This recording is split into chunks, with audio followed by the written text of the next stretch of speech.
Mas a reforma tributária também foi tema nas redes sociais, especialmente no Twitter. O Pedro está aqui para justamente falar para a gente como é que isso reverberou essa semana. Bom dia para você.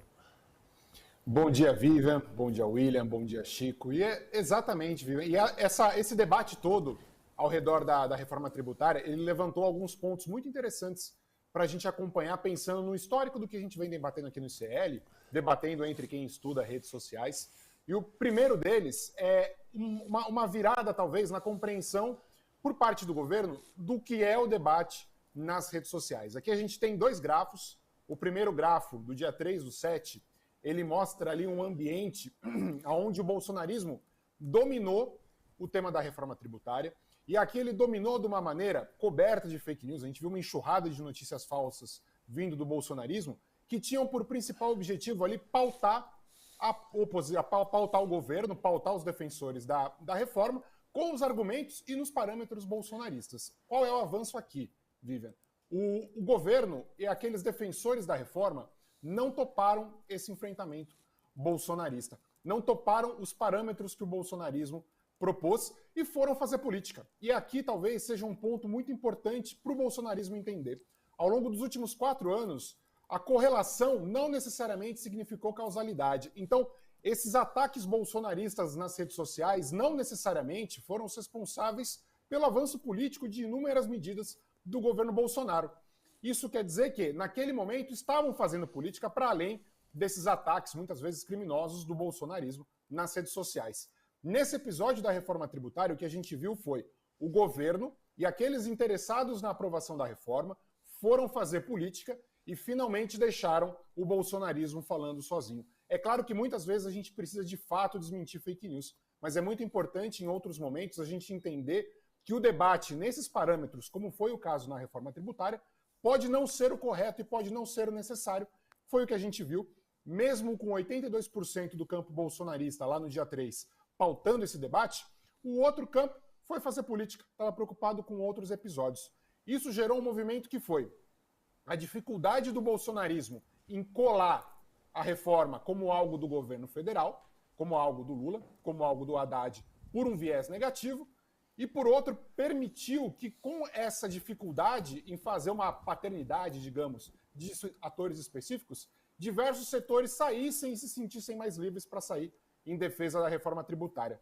Tanto que aqui no dia de ontem, no dia 6, a gente vai ver esse campo de antibolsonaristas, digamos, defensores da reforma, sair de 13% para 47%, e o bolsonarismo arrefecer de 82% para 51%, porque eles já estavam lá no começo da semana com sua força total. Quando chegou a hora do vamos ver, não apenas eles não conseguiram produzir algo novo, como o engajamento de Jair Bolsonaro reforça essa ideia de que a paternidade da reforma nas redes sociais era do Haddad, era do Lula. Não à toa, no dia de ontem, o principal usuário dentro do agrupamento daqueles que apoiavam a reforma, aquele que foi entendido pelos usuários como o real vencedor dessa disputa, foi o ministro Fernando Haddad. Então, o bolsonarismo, nessa ânsia de fazer das redes sociais sua única ferramenta política, vai também elevar Lula e Haddad a serem os vencedores, um pouco diferente até do que a gente vê na imprensa, com toda razão, com toda certeza, que o vencedor principal seria o Arthur Lira. Nas redes sociais a gente tem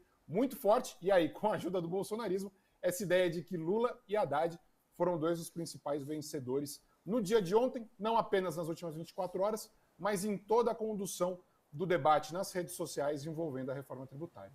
E o que suco do Tarcísio deu uma azedada, né, junto com o bolsonarismo nessa onda aí, né, Pedro?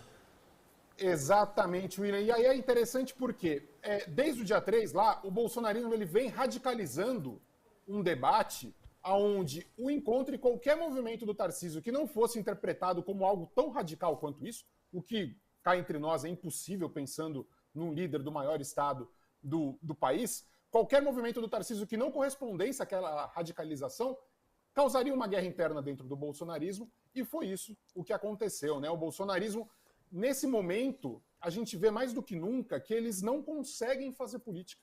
E nesse momento onde o bolsonarismo não entende como ser oposição, esse não fazer política é substituído aqui por essa atuação de redes cada vez mais raivosa e, claro, entre aqueles do bolsonarismo, digamos, que entendem esse processo de fazer política, Tarcísio é um quadro desse tipo, que vem aí de diversos governos, vão ter cada vez mais dificuldades em tentar se contextualizar dentro desse agrupamento bolsonarista, fazendo o que eles precisam fazer, que é defender os interesses dos seus estados, das suas cidades, das suas pautas regionais, né? Então, o Tarcísio foi o principal expoente, mas com certeza muitos outros embates virão aí, pensando nesse bate-cabeça do bolsonarismo enquanto oposição. Pedro, deixa eu aproveitar só para trazer outro tema para a gente. É como se o social media não tivesse problema suficiente para cuidar. Agora tem a nova rede social do Mark Zuckerberg, o Twitter do Mark Zuckerberg. Eu vou chamar de Threads. Tem várias pessoas chamando de formas diferentes, o termo em inglês, mas vou convencionar chamar de Threads, a rede social que nós estamos já todos aqui, eu acho. Você já está lá, Chico, já? Acabei de entrar. Eu sou assim, falo mal, aí no dia seguinte estou dentro. Eu não estou. A Vivian não está ainda, mas vamos resolver esse problema. O ICL Notícias já está lá, então vocês podem procurar o ICL, o Eduardo Moreira.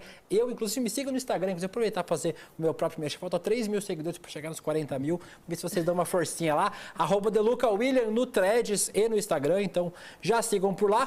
Mas como é que chegou essa rede social nova aí do Mark Zuckerberg para brigar com o Elon Musk, né? O Elon Musk, para quem não lembra, tinha chamado o Zuckerberg para trocar soco. Aí o Zuckerberg foi mais inteligente e criou uma rede social para competir com o Elon Musk. Será que agora vai? Olha, William, é um pouco complicado. O que a gente observou nesse primeiro momento, até por algumas dificuldades com threads, algumas faltas de recursos ali, né, foi que ele foi lançado justamente para tentar eliminar um outro concorrente, que seria o Blue Sky, que vem surgindo, talvez, como uma possível solução ao Twitter.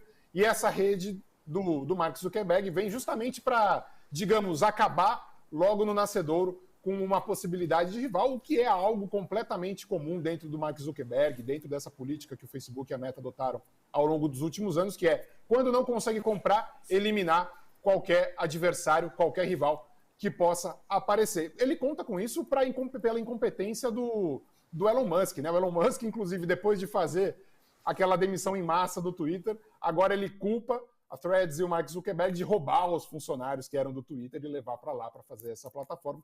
O que a gente vê, na verdade, William, eu acredito que seja um resumo muito bom até para a sociedade contemporânea como um todo, que é a incapacidade e a mediocridade de muitos bilionários por herança ao longo dos últimos anos, né? E esse episódio envolvendo o Twitter é mais um deles, porque o que o Elon Musk consegue fazer é algo impressionante, a irresponsabilidade do sujeito. E não, essa nova rede também, ela não é tão política ainda, não sei se vai alcançar o nível da intriga política que o Twitter conseguiu, né, Pedro? É muito distante.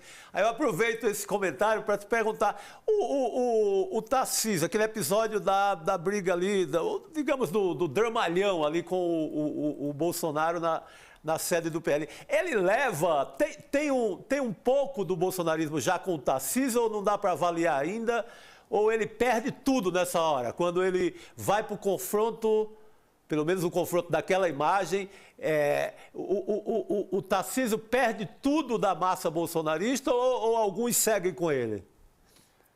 Nas redes sociais, alguns seguem com ele sim, Chico, porque o Tarcísio, eu acredito que ao longo dos próximos anos ele vai fazer esse morde-a-sopra com o bolsonarismo, até porque o bolsonarismo, nesse momento, ele encontra-se órfão, né, de uma representação que possa, de fato, concorrer a cargos eleitorais aí ao longo dos próximos anos, né? Sim. Eles vão ter esse enfrentamento, eles vão ter uns ataques raivosos ali, mas, de novo, o bolsonarismo ele vai, mais uma vez, confundir o peso das redes sociais com o governo federal, que aconteceu ao longo dos últimos 4 anos, com o peso das redes sociais sem a máquina do Estado, né? E o Tarcísio é o cara que tem uma máquina do principal Estado da federação, então ele vai continuar fazendo esse uso. Ele provavelmente, em alguns momentos, vai fazer sinalizações para esse bolsonarismo mais raivoso. Ao longo das últimas semanas, a gente teve uma cena de tortura da polícia aqui em São Paulo. O Tarcísio não falou absolutamente nada, um silêncio muito útil para ele, pensando nesse bolsonarismo fascista, mas ele vai seguir, porque ele não perdeu, de fato, nessas últimas 72 horas, digamos, o apoio completo, total do bolsonarismo. Ele teve, de fato, essa disputa, mas é algo que eu acredito que, com o passar dos dias, das semanas, dos meses, isso vai se reconstruindo, porque eles, de certa forma, precisam do Tarcísio e da máquina que ele detém nesse período da história.